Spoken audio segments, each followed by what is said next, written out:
welcome to episode 354 of Cinematary. I'm your host, Zach Dennis, and I'm here with... Jessy Alva. Paige Taylor. In today's episode, we'll be doing movies that we saw this week in part 1, and in part 2, we will be kicking off our feel-good queer series with 1999's But I'm a Cheerleader. Do you all want to say anything about the series before we jump into movies we saw this week? I mean, we'll get into it. I'm sure. I'm just really excited that this is happening. This was kind of me and Paige's idea. Andrew too. Andrew helped with a lot of the planning too, but we've been kind of talking about it for the last couple of months. And it's something that I was really hoping that Cinematary would do. So I'm really, really excited. So thank you for listening. Thank you for joining in. We hope that if you especially are a queer listener, that this is helpful or meaningful, good for you. We wanted to make it good, so we picked movies that we felt were happy and appropriate and kind of expansive, but there's just so much that could be covered and could be said, and maybe one day we'll create like a longer series. This is really just kind of a short, just for the month of Pride, just kind of a celebratory series, but maybe one day it could be something longer. But anyway, I'm just happy that we're doing it and happy that people are listening. All right. Well, let's go ahead and jump into movies that we saw this week, and we'll pick on Paige. Paige, you're going first. Yes. Oh, man. Paige watched a wonderful movie she's so excited to tell us about. Still quiet. Well, I saw A Quiet Place too. Still quiet. So, I have a teenage brother named Julian, and he's in that stage of life where it's really hard to impress him. And I played a board game called Zombicide. Kick-ass board game. Everybody loved it except him. He thought it was very boring. Took him to the zoo. He was not impressed, even though armadillos are fucking dope. Was not impressed with the armadillo. I was like weeping, and he did not think the armadillo was cool. And he told me that he can see better HD animals on the web, even though they were right there. I can't believe that. I couldn't believe what I was hearing. I was just like, what? And I was just like, I guess if it's like a 4K like Netflix nature documentary, like maybe, but still, you can see an elephant right there. You can see it with your own eyes, and you can even smell it pooping right there in front of you. Like, how is that not better? You can see a tiger's toe beans. Yeah, right, I mean that's there. pretty significant. But I was like, Julian, what do you want to do? What would make you happy? And he said he wanted to see A Quiet Place too. I'll be honest, like, do you really even want to impress somebody who, like, the thing that would impress them would be to go see Quiet Place too? He's 16. I mean, like, there's no rationale with a 16-year-old. I mean, think about when you were 16. What would make you happy? I don't know. Probably... If someone asked you, what do you want to do? You're 16. What would make you happy right now? Because for me, it was reading Twilight, probably. Yeah. Well, was that out? I read those. Or Twilight-esque, something Twilight-ish, something like porny, but not quite, because I was still like not quite. We were still a good Christian girl at 16, but wanted some spice. Yeah. There's A Quiet Place too. That's spicy. So, but for a boy, that equivalent is A Quiet Place. That's too. what he wanted, A Quiet Place too. So we watched it. Very strong intro, and you can see its entirety in the trailer, because that's what the trailer is. Okay, so they're still the bad monsters. The whole world is infested with these monsters. They just defeated like one, right? Well, now they have the secret sauce that they need to defeat the rest of them. Like, what's the holdup? They have a cool weapon. You know, they have like a weapon that can defeat one at a time. It's not that great. Let's be real. She can take her hearing aid and put it with what's the weapon again? What? I don't know some sort of a radio, and together they create a sound wave that messes with their eardrums and hurts them. and they fuck off. All I remember from the first one is that, it's quiet, and then that John Krasinski dies. Do you think he should have screamed like that? I was always questioning that choice. Maybe he could have been like, "Get away from my daughter." Maybe it should have been a line or something. Or, "I love you." Been like, "Hey. Hey, I love you. Daddy loves you." I don't know. But he just kind of hollered. He could have goofy voiced kind of his way out of it, So did some fun. Anyway. I did enjoy the first one because it was, I do love good sound design, and I thought the sound design was cool. I thought playing with sound design was awesome. And it is a passion project of John Krasinski and his wife's, and I always appreciate people going above and beyond to do their own thing and do something original. So good on them.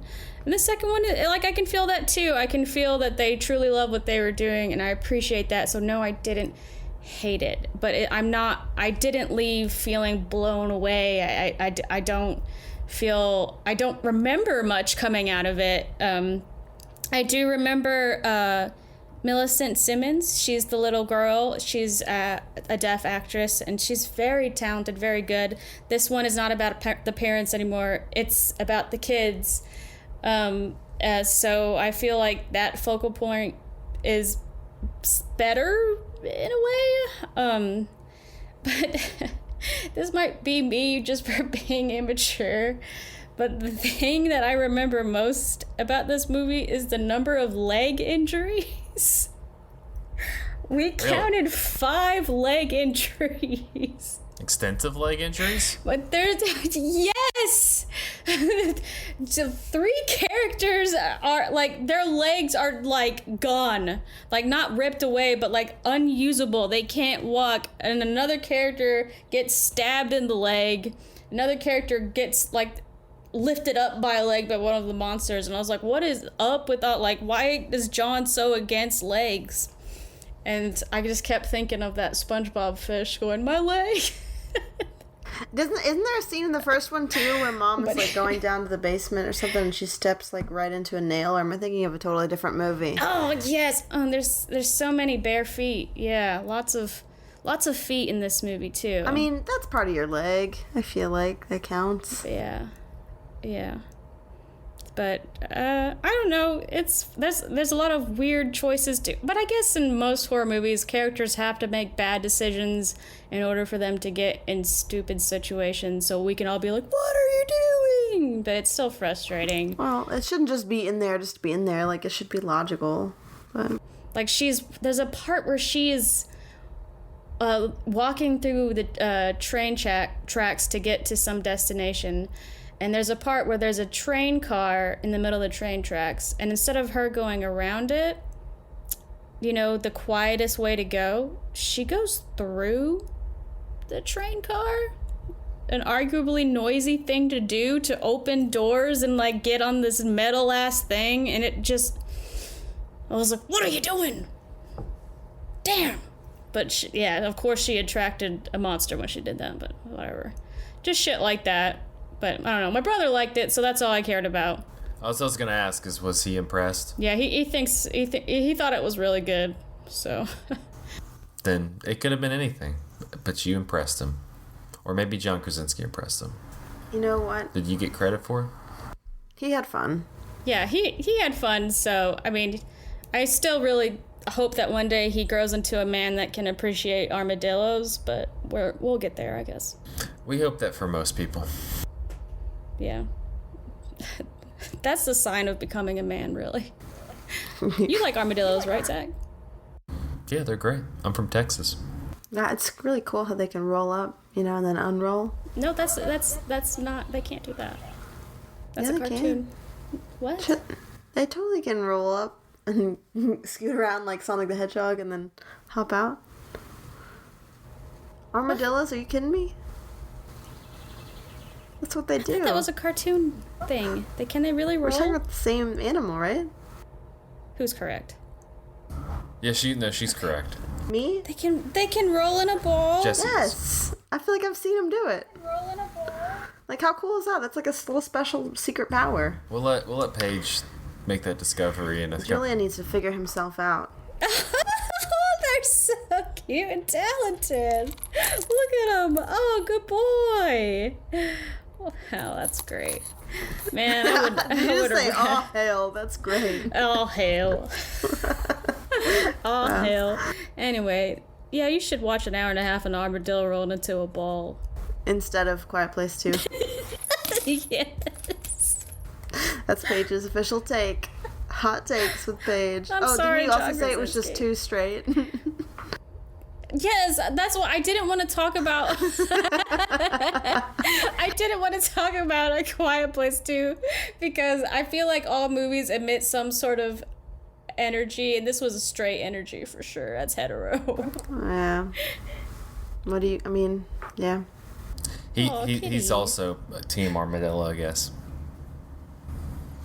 Good. All right, well, Quiet Place 2, Still Quiet, is in theaters now, or Armadillos Rolling into Balls and Going Down Things is available for free on YouTube. So take your pick. That's all I'm gonna do. The rest. You may That's just all I'm have gonna to do the watch rest a of the Grammarly podcast. commercial You or can hear me something. going, that's because I'm looking at armadillos. There you go. Wow. All right, well, I'm going to keep us going with still a very entertaining movie. It's honestly the armadillo in a ball of movies. I don't know. It's the 1994 film Clifford. It stars the late, great Charles Grodin, Martin Short, and Mary Steenburgen. So pretty much the plot is Martin Short, who at this point in time is 40 years old, is playing a 10-year-old boy who wants to go to this amusement park in Los Angeles called Dinosaur World. And he desperately wants to go to Dinosaur World. And his father, who's played by Richard Kind, they're on a plane going to Hawaii, and Martin Short, I forgot what he does specifically, but he makes the plane emergency land, and so in Los Angeles, and so Richard Kind calls his brother, played by Charles Grodin, to come and pick up Martin Short to watch him for a week while they're in Hawaii, and then really the rest of the movie is just Martin Short trying to get to Dinosaur World and stuff getting in the way, and him torturing Charles Grodin. Including framing him for a terrorist act and putting Tabasco sauce in his drink and doing a lot of things. He tortures... How is that getting him closer to his goal of getting to Dinosaur Well, World? what happens is Charles Grodin says, yeah, we're going to go to Dinosaur World. And then Charles Grodin's boss is like, actually, I need you to work right now, so you can't do anything. And so he's like, yeah, sorry, 10-year-old Martin Short, I got to go to work. We'll go to Dinosaur World another time. And Martin Short didn't like that. So that's the whole crux of the movie. I mean, really, I feel like this relates really well to Paige's brother not liking anything, he had one thing in mind. I feel like Paige's brother is less... Paige's brother is an actual 16-year-old boy. Martin Short is a 40-year-old man playing it. And I can't overstate enough how that's the basis of the humor. Because, I mean, for the entire movie, Martin Short is talking to this little toy dinosaur. Brontosaurus. Yes, Brontosaurus. He's talking to the just the entire movie. It's pretty much, it's kind of it's Martin Short's Jerry Lewis movie. He has just this chaotic energy where the entire time it's a 40-year-old man playing a 10-year-old, but it's funny just constantly. He looks so little, though. I watched a clip of it or something on YouTube, and he just looks like this tiny little man. Is that just the way Martin Short looks, or did they do something to try to make like a big contrast? That's just him. I think he's shorter, but I think they also just made him look short so that he was he looks like a 10-year-old. I don't know how else to describe. I think this is a movie you're either going to just really get into or just really hate. It's really entertaining because you have this chaotic energy of Martin Short, but you have it matched up with Charles Grodin, who is the most just straight man comedian. And so he's taking everything on face value. And then you have Martin Short, a 40-year-old man, like playing with his dinosaur, talking about going to Dinosaur World. And I think the movie really peaks at one point when, after Charles Grodin gets back from jail because he was jailed because he was framed for a terrorist plot. He's like trying to talk to Martin Short, and it culminates in him yelling at him, going, "Just look at me like a human boy." He just looks at him like. And honestly, I don't think movies have ever worked. That's the clip I watched. If there's anything else to sell you on this, the climax of this movie, they go to Dinosaur World, and Charles Grodin decides to give Martin Short what he wants and like put him on the ride, and then he tortures him by just like the ride going over and over and over and over and over again. He wants to kill this kid. What's your favorite dinosaur, guys? Mine's a Stegosaurus. I'm gonna put that out there immediately. I'll say long neck. They're pretty chill. Yeah. Brontosaurus? Yeah. Long neck. I mean, I didn't know the name, but there's names Long for neck. them. The long neck. That's what they're called in the Land Before Time. Long necks. The big teeth Littlefoot. guy. Big teeth Yeah, guy. long neck. Yeah. What's the Sharp other stack? teeth. I like the flyy guys. Pterodactyl. Pterodactyl? That one. Yeah, I like those ones. Cause I like also they just go. Yeah, that's a good point too. I love dinosaurs. Yeah. I think that dinosaurs, like, just as grandma pterodactyl. a personal brand is really cool. Like, there are little kids who are like really into dinosaurs and stuff. I think that's awesome. Love those kids. I wish I would have been one of those kids. Love those kids. But all the respect. I was too stupid to be one of those kids. But I don't know anything about dinosaurs. Honestly, don't know more than like 2 different kinds of dinosaur names. Terrell. Yeah, pterodactyl. Terrell. I'm glad that we have Jessica watching, because if you watch the live stream live, there's a delay, so like she's just getting everything like a minute afterwards. So it's it really like lands the joke. No, I honestly, I highly recommend this movie. It's so fucking strange. Makes me want to like get out of here and go watch it right now. I Man, laughed really so stoked. hard at just Martin Short being a 10-year-old. Doesn't he also have a crush on the mom character too? He does have a crush on the mom character. And he just like the way he talks. He talks. Not even like a little kid talks. He just talks like what an adult thinks a little kid should be talking like. Oh my god, it's so. He's just like, "Oh yes, please, Mr. Uncle Sir." He's like doing that the entire. And you're like, "What the fuck is this kid doing?" Would you say it's like one of your favorite comedies, possibly? It's one of the funniest things I've watched recently. What made you decide to watch it? Charles Grodin died. Yeah, Charles Grodin died recently, and I know, frequent cinematarian Nadine Smith is also a big fan of this movie. I would like to hear her talk about it as well, but, Clifford, it's a fun time. I mean, if you just want to watch Martin Short act like a fool for 90 minutes and Charles Grodin get annoyed at him acting like a fool, I recommend it. I used to love that movie as a kid. I didn't know if it still held up, so it's nice to know that it does. Yeah, it's. I want to watch it real bad now. Yeah. Thank you for the pitch. What'd you watch it on? It's on HBO Max right now. Oh, but I mean, it's probably. You're gonna have to give me that login. But I mean, it's probably on. It's probably at your local library. Well, Jesse, I'm gonna toss it over to you for the. Yeah. I watched a few different things, but yeah, we're going to talk about D.E.B.S.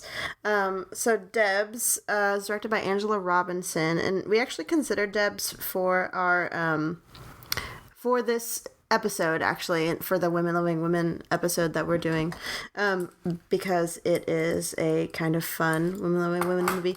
But we're doing Professor Marsden, the Wonder Woman. Is it women or woman? I think it's Wonder Women, because there's 2 of them. There's 2 of them. We're doing that, and that's also by Angela Robinson, so we decided not to do D.E.B.S., and I'm glad we didn't, but I'm a cheerleader, so much better. But D.E.B.S. Is just like your typical, teenage crime-fighting babes. However, they are recruited from the FBI. or something, the government, if you will. I just like how nonchalant. Like, so it's just your crime fighting babes. By the way, the FBI is involved. The FBI is involved. So basically, all students, when they take their SATs or whatever, there's actually a hidden test within the SATs or true. ACTs. I don't know. Yeah. There's a hidden test. Just telling y'all now, this is definitely true and not just made it for the movie. Within the test, and people who score well enough on the secret hidden test get recruited for the D.E.B.S. I'm gonna look up what D.E.B.S stands for while I keep talking, but it's ridiculous. That's great. And the test is actually measuring your ability to lie. And so the protagonist of the movie actually is like the crowning, like, poster child for D.E.B.S because she actually got a perfect score on her little lie detector secret FBI test that she took. I don't know, guys. This movie is bonkers. So the plot of it is they are all after a supervillain, Lucy Diamond. They are trying to capture her because she has been seen, and so who better than the D.E.B.S? She's been seen? What did she do? She's been found. I don't know. Like, what did she do? They're like, okay. All kinds of bad stuff. She's stealing from banks. I thought they were like, is that Lucy? We gotta get her. Yeah, I don't know. They're just like, we saw her. She's out in town. We need to go get her now. She can't be doing that. D.E.B.S is not like short for Deborah. It's D.E.B.S, and it stands for Discipline, Energy, Beauty, and Strength. So that's the D.E.B.S are made up of all women that are they're recruited from the SAT. It's this movie. So the D.E.B.S are now tasked with trying to find Lucy Diamond, the supervillain, who has been, or super criminal, who has been seen recently out in public. And however, the main D.E.B, the poster child D.E.B, Amy, meets Lucy in a kind of chance encounter as Lucy is trying to get away from getting captured by the FBI and CIA and all the crime fighting entities. So they meet each other by chance in a hallway, and it's like an instant connection. And then they're like, oh, whoopsie daisy, I'm a super criminal and I'm a good FBI teenage crime fighting beautiful lady. We're not supposed to fall in love, but there's like this instant spark there.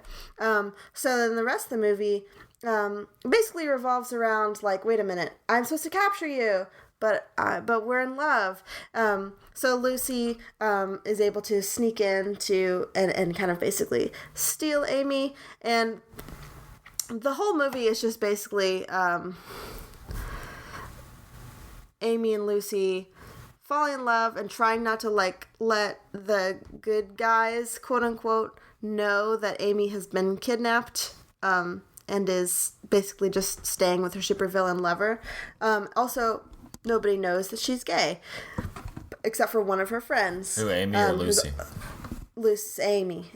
I don't think Lucy cares. She's a supervillain. She can be gay if she wants to. But Amy is supposed to be this poster child, like perfect crime-fighting babe. And she has recently just broken up with her boyfriend as well. And so it's just a whole mess as the D.E.B.S branch all start to realize, like, where'd she go? Oh no, she was kidnapped, but oh no, actually she was voluntarily just shacking up with her super criminal babe lover. This movie has, I'm really doing a terrible job describing it. I hope I haven't turned everybody off. It has big Disney Channel original movie energy. Is it great? No. It's very silly. I feel like there were plenty of other movies kind of in the same time frame. It came out in 2004 that all kind of captured the same weird, like, we're babes, but we fight crime. I think that, like, of that genre, none of them are great. Yeah, I don't know that any of them are, like, awesome. D.E.B.S is, I would say, fairly low tier in terms of, like, production quality, but it does have some fun acting, and it is just fun to see one of these, babes fighting crime movies, but also the main plot is, also we're lesbians, and we're kind of dealing with not getting outed to, like, our community who sees us as, this poster child, like, perfect straight, like, hot blonde girl. I like that that's the problem. Like, hey, we're lesbians. It's not, because my question would be, like, were the D.E.B.S involved in the FBI killing Martin Luther King Jr.? Yeah, I mean, I don't know. It's kind of hard to say. So I feel like that would be a bigger problem. I don't know that they're necessarily recruited by the FBI. It's just more like the government. There's like another government branch, just like the CIA, FBI, D.E.B.S. But it's only teenage babes. Yeah, I'm more of a totally spies kind of person, but I would say you're gonna get probably a little bit more out of that, but it ain't gay. This is gay, nice. So I mean, it's pretty gay. This is fun. It's fun. It's nothing but a good laugh, but yeah, for a queer movie, it's like but for a movie as a whole, like, yeah, it's fun. Like, I don't know what that scale is. No, I didn't. Like, I feel like there's so many, like, super good queer movies out there that this isn't, like, one of my favorites, but it's not bad either. Like, it hits on the good range, but not great. But I don't know what that scale was. It was as a movie, it was, but as a queer movie, it was like, I don't know what the scale was either. Yeah, I don't. No, I don't know what I'm trying to say either. I think it's fine. I think it's fun. There's nothing bad about it, but there's so much better queer movies out there, and there's just so much better hot babes fighting crime movies out there too, I think. I think it'd be really funny if they were like, the D.E.B.S killed Martin Luther King Jr. and they were like, that would certainly be a weird twist on. Yeah, they were like, I feel like being a lesbian's like low on the totem pole. We just were outed as the assassins of a civil rights leader. Pretty messed up. At the end, does Lucy get arrested? Does Lucy get arrested? Lucy, so, does she go into a sky with diamonds? Oh, man. But she does. Her name is Lucy Diamond, But, I mean, yeah, I got the reference. Yeah. She didn't slide that it was subtle, but I don't know if I should reveal the ending. It's just so juicy. Well, Lucy, this is a little bit before Juicy the ending. Lucy is really, really trying to win Amy back because Amy is like, no, I must give up this life of not really crime, but I have to go back to being the good, perfect D.E.B. girl, and so she kind of splits things off with Lucy, and she won't talk to Lucy anymore, and Lucy's devastated because they were really, really in love. So then Lucy gives up her life of crime. Yeah, that's it. Lucy is bad, so she's not a D.E.B. She wouldn't be in the picture with the other D.E.B.s. Which one? Hey, come on. Which one is Lucy? Amy is the tall blonde in the middle, though. You can. How did you not know that the government agency where all the women are in plaid skirts? Did you not know which why one? are they dressed like that? By the way, like. Oh, it's Jordana Brewster. It's from Fast and Furious. Hell yeah. Yeah, no, she's fun. Like, look at her smirk. Wouldn't She's you evil. quit the FBI to go like? I would. To go be gay, do crimes with this lady. That's Lucy. Good decision. You want to turn in my badge. Exactly. So Lucy wants to win her back, so she gives up her life of crime. She actually returns all the money and things that she's stolen and starts like undoing all of her crimes because she's trying to get attention. She's trying to get Amy to be like, oh, she's not bad anymore. I can be with her now. So we'll let you watch it and see if that plot works. You make me want to undo all my crimes. Yeah, no, that's what I'm telling you. There's literally a scene in the movie where she has like a big giant bag that just has a $$ sign on it. Like that's the level we're operating in this movie. It's like very cartoonish, like a Disney Channel Anyone original can movie. make a movie. What am I doing? Why am I sitting here? Yeah, you don't need like this. pounds. Like you don't need like the hell a am I truckload full doing? of fake money. No, you just need a giant sack with a $$ sign on it. Jessy, that's cinema, we can baby. make a movie. Paige, What have that's we what been I'm doing? telling you. Paige. Shit, we don't need to what I'm think. We telling don't need you. to use our brains. No, we definitely could have made this. We can do this. Incredible. I mean, yeah, what did I rate this movie? I gave it 3 stars. It was feel good. It's feel good fun. Like there ain't nothing wrong with it. It's definitely like Not good for a queer movie, but No, as a queer okay movie, it's but as a regular movie, it's like, you know. Oh, pterodactyl noise too. Perfect. All right. Well, We're critics. if that's what you're into, Where did we watch this this? is the movie for you. I think we just watched it on Amazon Prime. Yeah, you can watch it Amazon, Apple, iTunes, whatever. Man, I can't wait to see it. Go. I mean, you should watch it. It's fine. It's fun. Number 72. It's a good old feel good. Maybe you would like it more than me. I don't know. You said it's on Amazon Prime? I probably will watch it when I can't go to sleep. One of these days. Debs, watch it when you can't go to sleep. That's a good pitch. We're going to take a quick break, and then we'll be back talking But I'm a Cheerleader after this.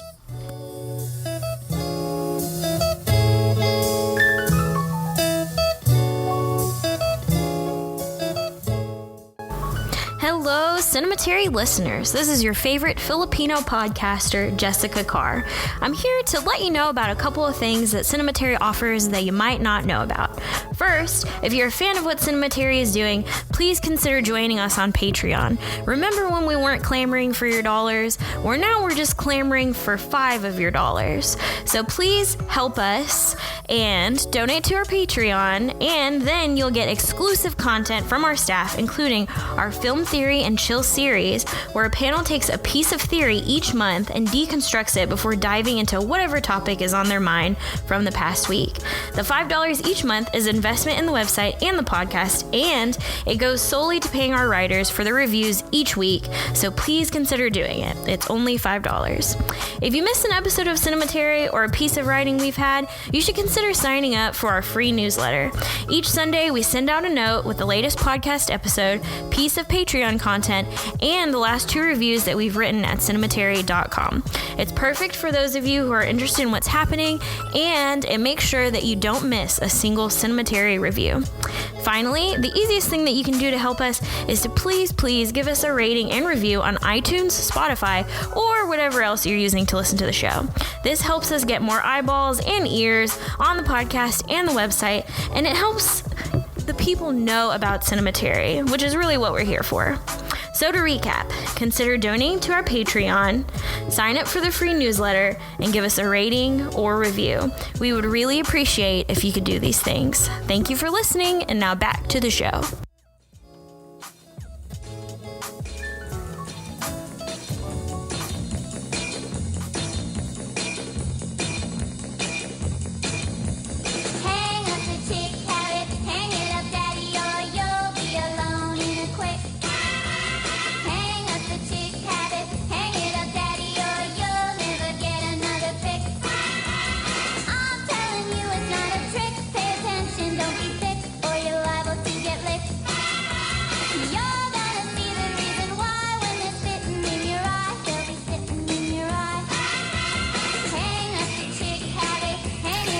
Back with part 2 of episode 354 of Cinematary. In this part, we're going to be talking about 1999's But I'm a Cheerleader. And Jesse, I'm going to toss it over to you. So, But I'm a Cheerleader was released in 1999, directed by Jamie Babbitt, and written by Brian Wayne Peterson. So Babbitt, I think, is a lesbian, or at least is queer. So she was kind of inspired to make the movie, partially from reading an article about gay conversion therapy and thinking like, wow, that sucks a lot. That could be interesting thing to kind of poke fun of and make a movie about. So she recruited Brian Wayne Peterson for the movie to write the script for it. He himself is also gay, has also had some experience working, I think, in a facility that did gay conversion therapy. I don't think that he was like a facilitator of it.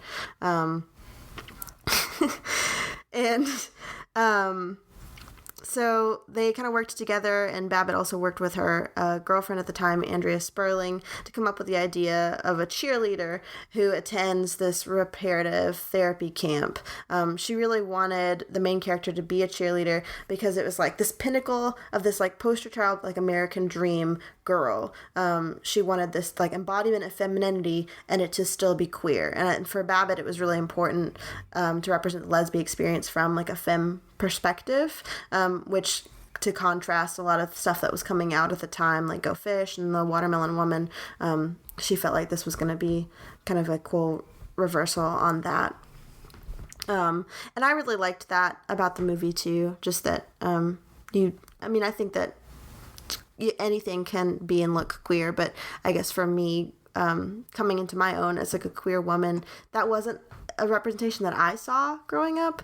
I didn't really see femme queer women. That's not what it meant. And it was like either you were gay or you straight. Like I didn't really understand bisexuality at all. So when I went to college and saw that like queer could look so many different ways, and I met queer women who were femme presenting, I realized, that's what I am. So I really appreciated that that's what she was going for with this too.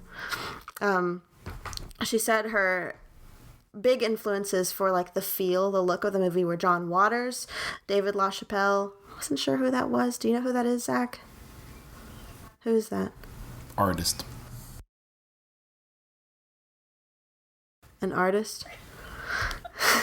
I love the pause dramatic. The dramatic. Okay, so David LaChapelle, the artist, Edward Scissorhands, and also Barbie. And I think that's very evident with just the way everything is just so stylized. She wanted her set design specifically to really emphasize like this artificiality behind the construction of gender identity, with the vibrant blues and the pinks.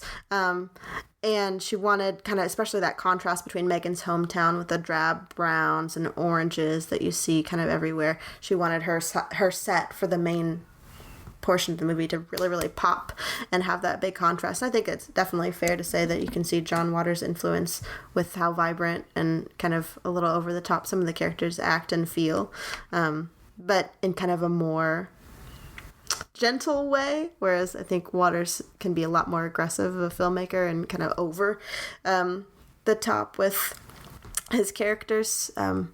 She wanted that, but she wanted it to be softer, and I have a little more notes on that later. But I also liked this quote from her. She said, I guess with regards to like looking feminine and the big contrast between like the macho, like we have to work on cars for the dudes, or like the girls have to wear these little corsets. Babbitt said, it's ridiculous to say that just because you become more feminine means you're going to be less gay. I always wanted to tell a movie about a girl who really embraces her lesbianism, but she doesn't ride off on a motorcycle at the end. She's still a cheerleader, girly girl at the end, and just separating the idea of gender from sexuality. I feel like that is very much a conversation that's happening in the world right now, but at the time it was strange. I also think it's funny that the people at this camp think that, okay, if we get all these women to wear these tight pink corsets, then they're going to go become straight. Like, you are going to dress all these hot girls in this small room together in corsets and think that that's going to make them straight. It's very funny. I also found that Natasha Lyonne was not the first choice for the role. There was another actor that they really were considering, that they didn't have. I didn't know who it was, but it was unnamed. But she turned down the role for religious reasons. She didn't want her family to see her face on the poster. And there may have been other actors, I think, too, that were hesitant about taking on the roles to be associated with a queer film at the time. They also considered Rosario Dawson as Megan, but the producer of the film persuaded Babbitt to go with somebody who was white, because I guess having a Hispanic main character wouldn't have that all-American character feel, which I think was kind of a shitty fun fact, but I guess that's fair. But I mean, in their defense, I think that the cast of the movie is pretty diverse in general, and that was something that was important to Babbitt too, is just to show like queer looks a lot of different ways, and just about anybody in any race and culture can be queer. Another thing I learned about it was that it was originally slated to get an NC-17 rating, which I think was just ridiculous. Babbitt had, like, I feel like it's PG-13 at best. Babbitt had to edit out several scenes. Like, there's a shot, and we probably saw it in the we probably saw it in the director's cut when we watched it last night. Or the other night. There's a shot where Graham's hand is like sweeping across Megan's clothed body, and they had to cut that out. There's a camera pan up of Megan's body when she's masturbating that they had to kind of cut at least part of.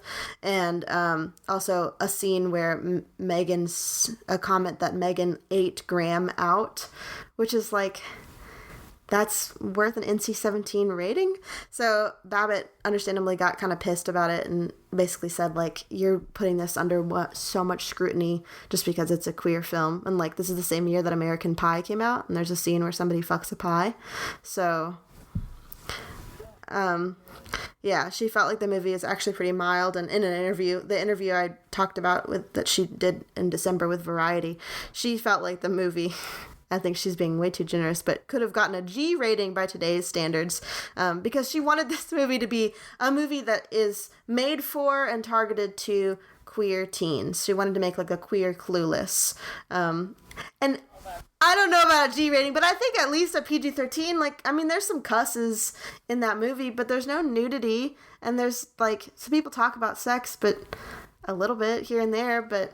I don't know. There's a bar called the Cocksucker, but is that really worth an R rating? What did you guys think?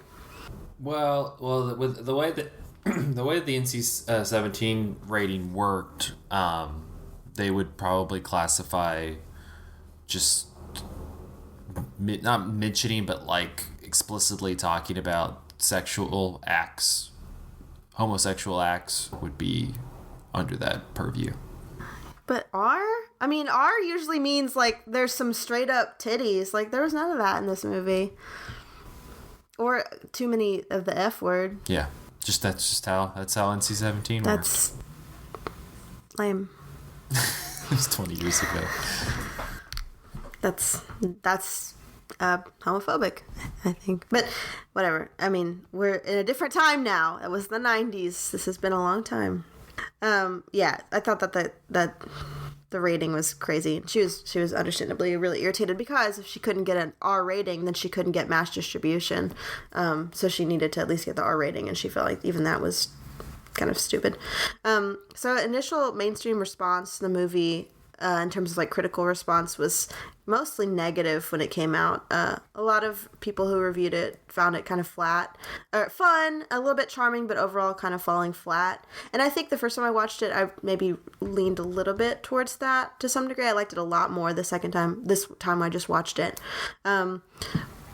Some reviewers felt like the characters, especially the male characters, were just too stereotypical and off-putting, and I could kind of see that to some extent, but I still think that they're wonderful too. Like, they're fun. One critic called it a John Waters knockoff. To Babbitt, in response, said that although Waters was a big influence, she didn't want the film to have the same bite that his has. And I definitely feel like John Waters movies have more of a, like, aren't these characters fucking idiots take to them. Whereas hers, I feel like there's still kind of some love there too. Like, look at these silly kids. I love them. Bless their little hearts, you know. She wanted her story to be more of a conventionally romantic story with a tender core that she didn't really see, but she was really influenced by John Waters. Roger Ebert gave it 3 out of 4 stars and wrote that it is not a great breakout comedy, but more the kind of movie that might eventually become a regular on the midnight cult circuit. So I think that it's kind of what it's becoming, is more of a cult classic now, but I don't know if it's like a midnight cult movie. My favorite review was this one from the Washington Post, which says, whether you lean to the left or lean to the right, movies like this make you want to stand up and fight. Hiss, boo, bah. That's an interesting way to end that. His boo, bah. What the hell does that mean? That's my kind of rating right there. Just pissed me off. I hate it. His boo, bah. Stephanie Zacharek for Salon.com said that with regards to issues of sexual orientation and homophobia, Babbitt is preaching to the converted. So she kind of felt like they're not going to win anybody over with this movie necessarily. A lot of critics kind of said that. Cynthia Fuchs for Nitrate Online said, no one who is phobic might recognize himself in this film, and that the audience who might benefit most from watching it either won't see the film or won't see the point. And I guess in response to that, I would just say, like, this is really a movie for queer people. I don't feel like this is a movie that's trying to like save the world with, I don't know. I would say it's comfort food for the young queer. Yeah. David Edelstein said that the one-sidedness of the film created a lack of dramatic tension and called it lazy counter-propaganda. And some LaSalle said that the picture manages to make a heartfelt statement on the difficulties of growing up gay, which I think is true. The picture. So, yeah. So just, I don't know, kind of mixed ratings. A lot of queer critics really, really liked it. Several put it on a list for best lesbian films ever made. I really liked kind of Babbitt's response to all of the negative response to the movie when it came out in her interview that she did with Variety in December. And she said, I liked this quote a lot. And I felt like this quote kind of just really pulls into what we're doing with this series as a whole.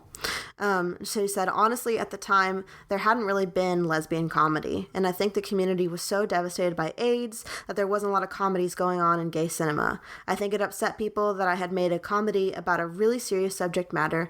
I also made the film when I was in my 20s, and I was part of the community and felt like there was room to laugh at things. I wanted to skewer not only my community, but also just the absurdity of gay conversion. I also wanted to tell a romantic story, and be revolutionary with the lesbians actually end up in love and alive at the end of the movie, which had not really been told at the time. Everyone always died or were killed. I was surprised that older people hated it so much. I knew all the 20-somethings and younger people younger than me wanted a movie like it. Over time, it's been celebrated, which is really nice. I'm glad I lived long enough to have people enjoy it and not just say really mean things, have really mean things written about it. So I guess I just really liked that because I feel like that just really captures the essence of the series that we're doing. Yeah. On that note, the reason why we picked this whole series, we don't want to dismiss the importance of movies that are not feel good. By the way, we came across we picked this because we had just we had reached the tail end of the we're still in a pandemic, but it had been what was it, October when we had decided on this or something like that? A couple months ago, April, maybe. April, I think we agreed. Was it April? April, I got the rest of the Cinematary Corps to say, yeah, sure, Jess, you can do this. Oh. But you and I had been talking about it for a while. We had been talking about it for a long time. And we eventually, we're just so sick of bad news, so we wanted to do something happy. But I've consumed a ton of queer media, and I am not dissing on the sad stuff. I think that's really important. That's part of our history. I feel like you all should definitely watch that too. That's your vegetables. Eat your vegetables. We're talking about the dessert. And so, I mean, I think as a queer person, as queer people, we all experience this unique shared pain. There's a pain that we all are going to feel at some point, either from rejection from family or rejection from workplaces or rejection from friends, and that's a story that's absolutely worth telling, because it's part of our story, and it's cathartic to be able to see that too. But it's also cathartic to get to see the happy ending and to get to recognize that there's so much to celebrate here too. That finding yourself. Yeah. I just didn't want anyone to think that we were dismissing those stories, because I am not doing that at all. I completely appreciate those tales too. 100%. I just want to do this for series for anyone who's just exhausted by feeling that pain and wants some sort of break. That's what we're trying to offer for you. That's all. So please, if you feel like we're not representing you, it's because we are navigating a very small pool of feel-good films, and we're very sorry. We're trying our best. I've watched 72 queer films. Yeah, I mean, how do you talk about entirety of queer cinema in a 4-week series where we're going to cover one movie every single week? It's impossible. So if you don't feel represented, we're really sorry. We're trying our best. And I think, like I said, I think that it's sad, sadder stories, more touching, tough stories are important to tell too. Brokeback Mountain or Call Me by Your Name, or even I really like Blue is Warmest Color, even though that's, people have problems with that. But, like, those are good stories to tell, too. Heartbreak and tragedy is part of everybody and definitely part of the queer experience. But, I'm always down. I'm always down to be gay. I don't know. Maybe we'll do a longer series and Gay we and can sad. talk about Love it. other stuff someday, too. But, yeah. yes, this month we're doing Feel Good. So anyway, yeah, so that's kind of what I found about the movie. Just doing a Straight little take digging. with Zach. But take it away. Let's hear the straight take with Zach. This is the second time I've seen this movie. I've liked it both times. It's I think John Waters is definitely there. I think more in the way. I think more. It's less the aesthetic and more how. John Waters' movies, he presents characters like with peculiarities and blemishes, which that's not necessarily like a bad thing. You think of like his movies, and he's been pretty open about the fact that like he likes that these characters are like they're just kind of strange, unique people, and that's what he's fascinated by. And I think that in this one as well, Jamie Babbitt's able to kind of create a collection of unique, strange people that, just kind of show the complexity of folks. And I think also, though, it kind of taps into a lot of early, like, Tim Burton. Yeah. Just in terms of, like, how it kind of... Very Dollhouse. Yeah. Yes. That's what, like, Edward Scissorhands was a big inspiration. Like, that's Tim Burton, too, yeah. It really, like just kind of goes overboard with the way it's presenting everything. I think not only just like you can get kind of hung up on the aesthetic, the pink and the blue and all of that stuff, but also just the way they're interacting. Like you mentioned, they have like the classes where they're trying to get the gay out of them, and like the funniest parts for me are the gay male group where they're like throwing the football and chopping wood and stuff, and like there's this just kind of farce to it as well. And that was one thing I was thinking about, like in terms of the series at large, I think, and this is it kind of goes in line with what you were just talking about, but I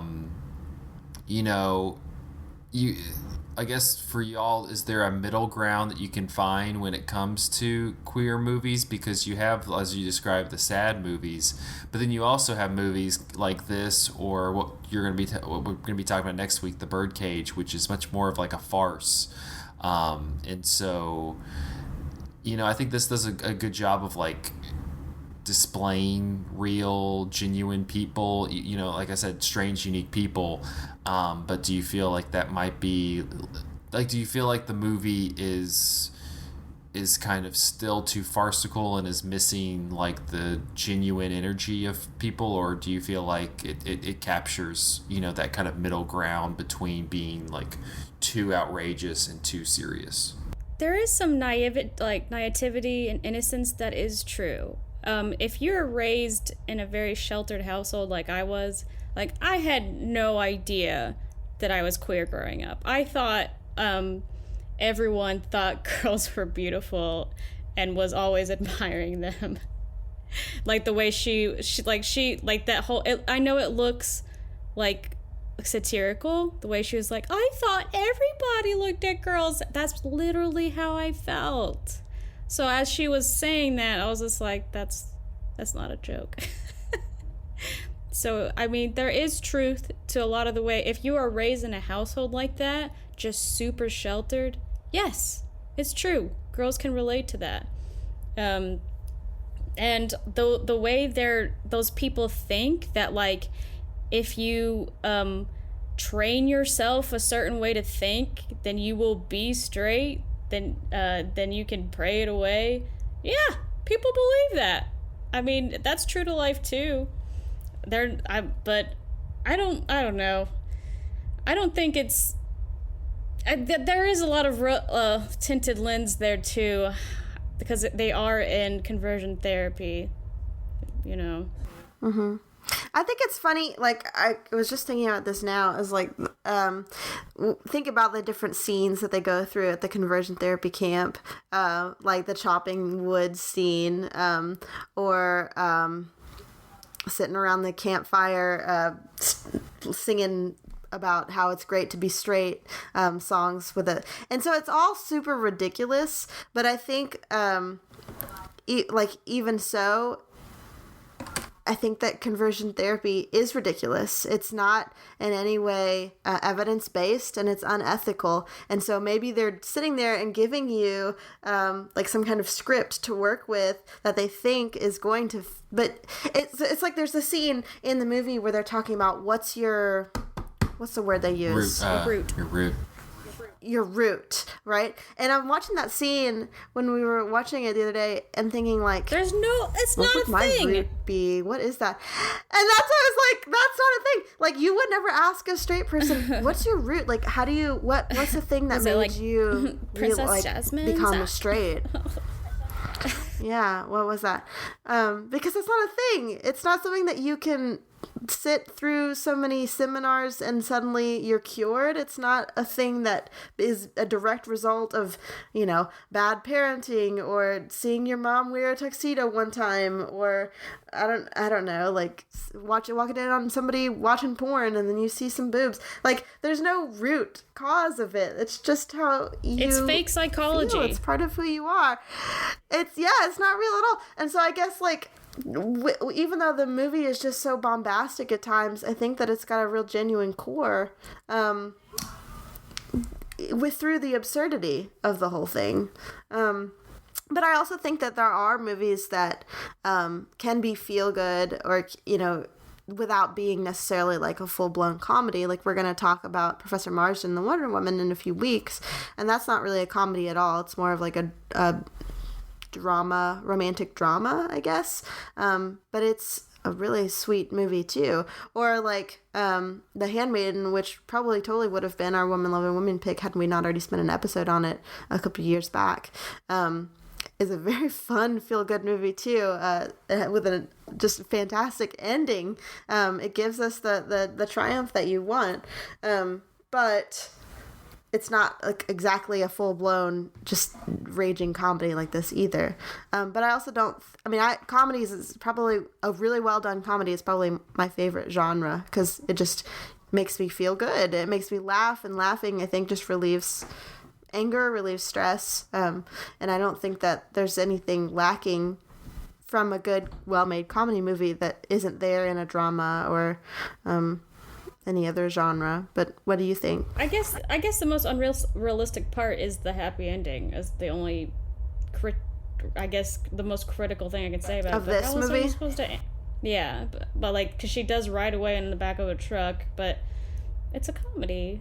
How else are you supposed to end it? I think that's a big part of the queer experience too, is like the found family that you have. A lot of queer people don't have supportive families, and the reality is a lot of them do get kicked out at home, and that is really tragic. And there probably could have been a scene where she just has her heart ripped out because her family has decided, you're never coming home to us again. We don't see that, but that's there. And they kind of brush through it, but it's there. But she ends up finding this other community of people who do love and accept her, and that's like another fun set that you end up at a certain point in the movie, is this house that's completely covered in rainbows. It's ridiculous and amazing. And I think that's a big part of the queer experience for people, is the found family and the people that you put in your life, who know exactly who you are and see you and accept you. And you don't have to hide any part of yourself from them. And it sucks because, at least speaking for myself and, Paige, you probably feel this way. We really want to be loved and accepted by our families. And we may or may not ever really get that. And some people do, but a lot of don't. And we find each other and we kind of create a community. And I think that's important too. Sorry, I think, Zach, I didn't really quite answer what you were going with that question. But yes? No, I tossed it out there and I got you guys to talk about stuff, so I succeeded. What do you think, though, with regards to the question that you posed? That we forgot. We talked about it some. It was about, is this movie just a farce? And Yeah. Andrew says somebody talk about Cameron Post, please. So I would say too, yeah, that's a good point, is that Cameron Post, the miseducation of Cameron Post is just this movie, but sad. It's like the sad, real, probably reality of what this would actually look like for a real person. Is being sent by their family to a gay conversion camp. Have you seen it, Zach? And Paige, we watched it together, I think. I only watch gay conversion camp movies that have T-shirts that say "Straight is great." Straight is great. Straight is just so great. It's really weird. I don't know if Miseducation of Cameron Post was maybe a book, and maybe it was a book a long time ago, and I don't know if it was a book before this movie came out, but so much of it steals from this movie. It's super weird. Again, I don't know. Maybe it's not stealing, but it's a lot. It's like really just exactly like a mirror image of this, but it's just really sad. And that would probably be the reality of going to something like this. It's just pitiful. Like, this is a joke. You don't understand what queer experience is, but I think there's even so many similar scenes, like, you know, two people find each other and they kind of fall for each other. Also, they run off and go to a gay bar together at a certain point in the movie. I feel like there was more that we were talking about it the other night when we were talking about the movie. Watching this, one thing you said earlier is that this is, this isn't a movie necessarily for everybody. This is a movie kind of for queer people. I mean, one of the things I saw was Jamie Babbitt talking a little bit about and we read reviews, but kind of how people reviewed the movie, and clearly kind of just missed the point because they were kind of missing out on, you know, what it was trying to do and what it was trying to say, just because that was. I thought that the comment she made was that, you know, most reviewers are like old white men in their 50s and 60s, so they of course they're not gonna like get it, and so I guess for y'all, how would you describe this to, or try to kind of explain this to people who maybe, you know, don't, who kind of see it in that same way as those reviewers? Like, how would you kind of not necessarily sway their opinion, but kind of describe it in a way that doesn't necessarily generalize it to take away what it's trying to say, but, you know, describe it in a way that makes it seem more universal? I would say that we all have our own experiences, and this is ours, and if you aren't willing to put yourself in our shoes, then it's not going to be for you. And if you are, then maybe you'll enjoy it. But if you're not going to do that from the start, then... I think it's fair to draw parallels to things that were out around the same time, like Clueless. Like, this does kind of have this, like, kind of silly, girly girl energy that's carried around. Yeah. And so I think that that's kind of a universal experience. Or coming just, of age. You know, in general, feeling very, like, alienated from your parents, or maybe feeling very alienated from your friends in a weird way. Any of that, I think, is universal. I also think that it's kind of a movie that if you're expecting, like, real serious talk about stuff, like, it's fun, like, so I think that you need to kind of be willing to be on the movie's wavelength of this is just a fun comedy movie, not just a fun comedy camp, movie, but man. this isn't, it's totally camp. The movie knows what it's doing. It's not taking itself seriously, and you don't need to. And Natasha Lyonne is so cute. She's so baby, enjoyable. How could you not love her? Her eyelashes are so long. I just love looking at her face. Yeah, She's agree. Wonderful, delightful person. Yeah, I think just overall, like, it's not a movie that you need to feel like stiff about. Like, it's there for fun. It's there to help you feel good. But yeah, I saw where they were talking about that too, Zach, and her just saying, her response to that of, like, yeah, these, like, stiff old dudes just really don't see what I'm doing. How does it sit for you watching it, Zach? Oh, no, I don't see it that way, but I've also, you know, watched. I also understand what it's trying to tell you, and I also have watched John Waters movies and are able to understand the wavelength that it's kind of operating on. Didn't you also like Mamma Mia? I do also like Mamma Mia. See, you have the ability. Mamma Mia You ally. have the ability to enjoy things. So. I mean, I will say too, the first time I watched it, I wasn't super duper into it. I didn't think it was bad. I thought it was just fine. Like, I thought a lot of the same thing that the reviewers saying, like some of these characters are just a little too over the top, especially like the gay male characters. And so that was something that a lot of the reviewers said was these gay male characters are just fitting into this, like, gay male over feminine stereotype. And I think there's only like one that really fits that, and that's okay. Like that's a type of gay male that exists. So why we're gonna pretend like they all are just like super like quiet, like jacked masculine dudes? Because that's not the reality. And Well, I asked the universality question not because I think that this should be viewed in like a universal way, because that's not what it's supposed to be doing. But I think that I think especially when it comes to queer cinema, as we've hit numerous times, it's either incredibly serious, it's Philadelphia, it's things like that, or it's more farcical. It's like this, like The Birdcage, and so I guess what I'm asking is how you find that like middle ground between the two of those, so that it's not like in pop culture a queer character is either a dying AIDS patient or a kind of like the rock character in this, in like tight pants, or with like the RuPaul character, it's like it's kind of like these two. You have these. It seems like you have these two extremes. So how do you? How do you find the middle ground, but also like be engaging to the audience? Because I think that seems to be the problem. I think you kind of see it more and more now. They're just creating characters that are. They're just not enough right now. Is the thing. There's just not enough out there. Well, I think, something that you talk about, Paige, is you want to see more movies where, like, somebody is queer, and that's not, like, the center of the story. It's not like, oh, no, I'm gay, like, how am I going to tell people? Or, oh, no, I'm trans, like, how am I going to transition? But rather, like, this is just a part of the story. I've said a lot that I really want movies to be a movie first, and I want the characters to be queer second. But there are movies like that, like Booksmart, which I would consider like the character is definitely queer and it's a movie first. But this is a queer movie first, and it's also a great movie.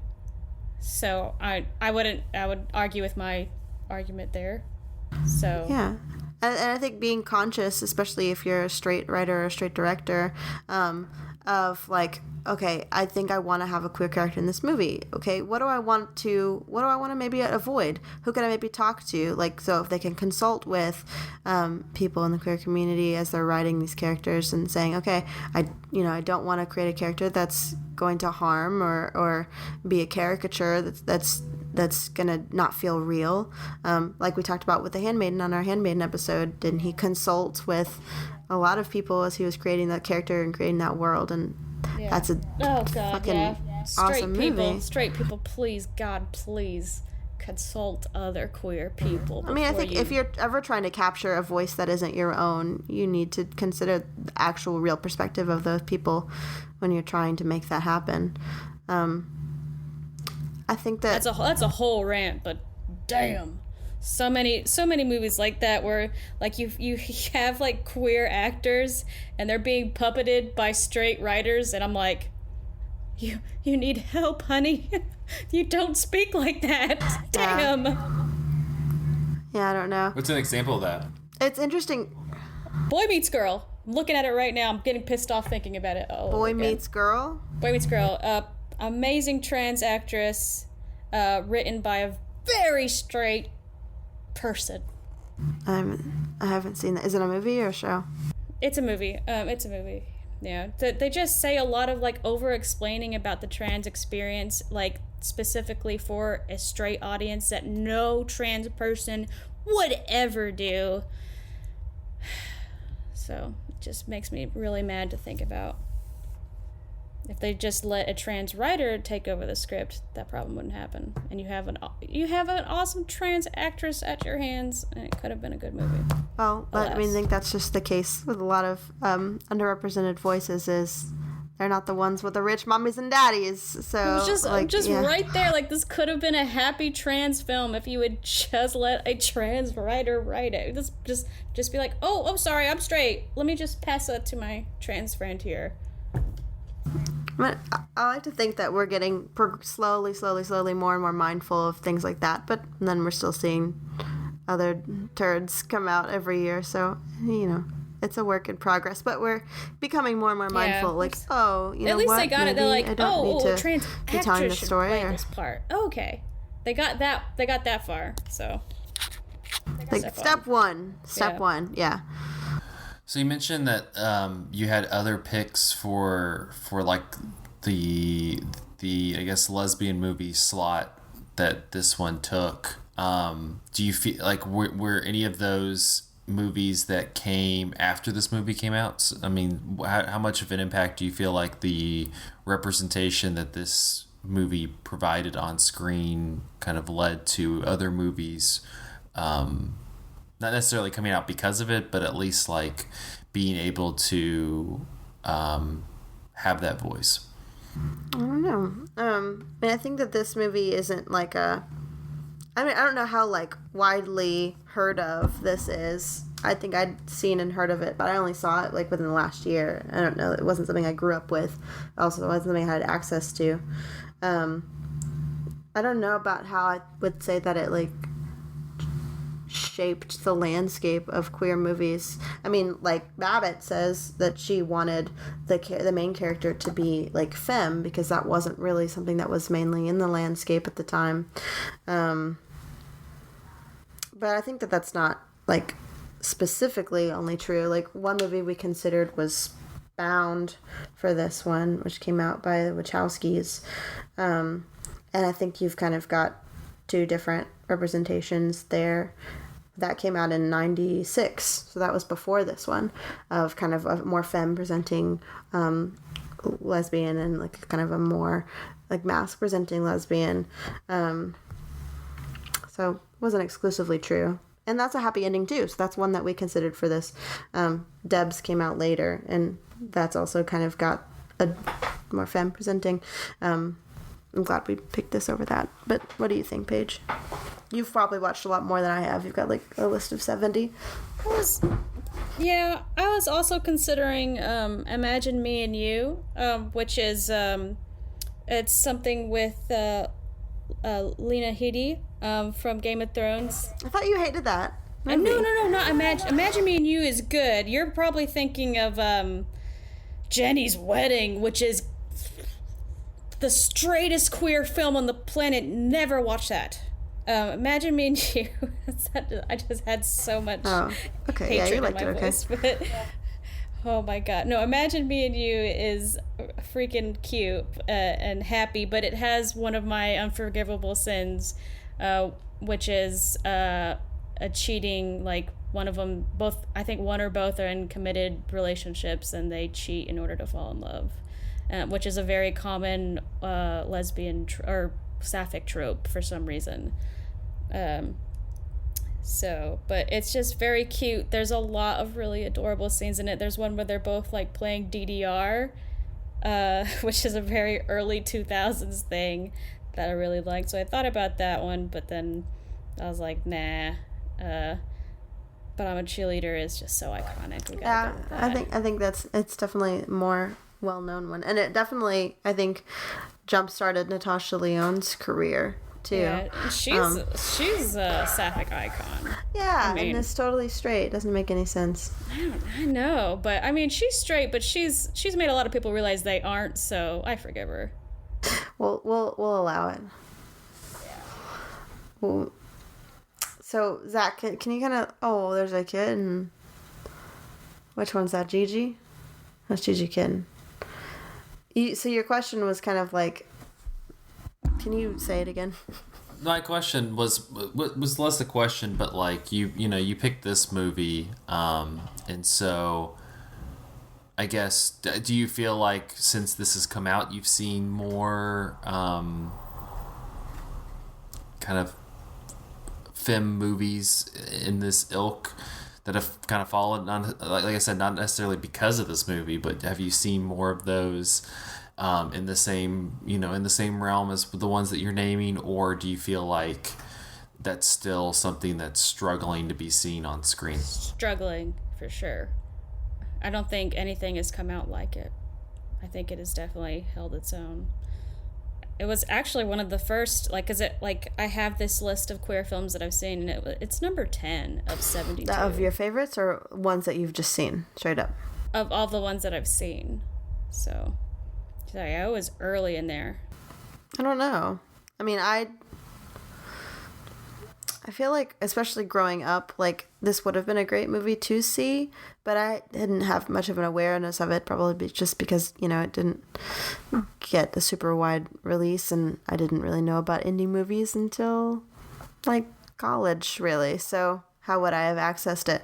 And, I definitely can remember seeking out certain movies when I would hear that there were queer characters in it, and I would just be like, isn't that so interesting that, oh wow, The Runaways has lesbians, and oh my gosh, wow, does it? I kind of want to see that. For me, it was Charlie's Angels. Just watching Charlie's Angels over and over again, like, I just like this movie so much. It's so weird. Why do I love Mad Men? Surely it's not just Christina Hendricks. And that's it. That's the whole reason. Just lots of cute girls getting smooched on. I don't know, Zach. I think that yes, but maybe not enough. But that's okay. We'll get there. No, that's fair. Any final thoughts on But I'm a Cheerleader? I don't know. I think that it's just a lot of fun, but it does touch on some things that are hard, and it kind of does it with like a message of hope at the end. Like I said, even though, well, and I don't know if this was in the original or the director's cut, where you get the scene at the very, very, very end where the parents are in this parents of gay children support meeting, and it's kind of unclear because they don't give us any more other than the dad stands up and says, "Hi, I'm whatever the dad's name is, and my daughter's a lesbian," and everyone's like, "Oh, hi, Tim," or whatever his name is. I can't remember what the dad's name is. And so, but it's kind of ambiguous as to, like, is he here because he actually now wants to be like a good dad and support his child, or is he here because it's like a support group for these parents who are all pissed that their kids are gay and now they can't love their kids anymore? I'm not sure. It was a little ambiguous, but it was hopeful, I guess. You could read it as hopeful in that, like, things can seem tough, especially when you're first coming out, and there's no point in, like, I liked the scene where, I feel like I'm jumping all over the place, but I'm connecting this, I promise. The scene where the guys, the two, like, the owners of the cocksucker bar show up and they pull the kids out, and they say, like, listen, we're not trying to push an agenda with you. Like, you know who you are, or you're pretty sure you know who you are, and we're just presenting this as an option. Like, you can just live and be the person that you're meant to be, or you can, let's be real, just pretend you're not, but you'll be pretending. And that's, like, basically what they're trying to say is there's gonna be some pain involved with going this route, but also this is who you are, and there's going to be more pain if you don't just acknowledge that and let that be part of who you are. I like that. I don't know, I just found that, like, really touching. Just the way that it was worded in the movie, I thought was just really touching. There ain't no walking away from that. But you can kind of rise up and accept it, or you can just live a whole life where this part of you just is always going to be there and whispering and sad and grows. I don't know. I think it's a sweet movie that resonates. But I liked it more the second time too. I didn't love it the first time I watched it. I liked it a lot more this time. What about you, Zach? I liked it. It's a good one. I recommend people check it out. I think it's a fun movie, and I think that, I think it's able to kind of capture this strange energy that's very entertaining.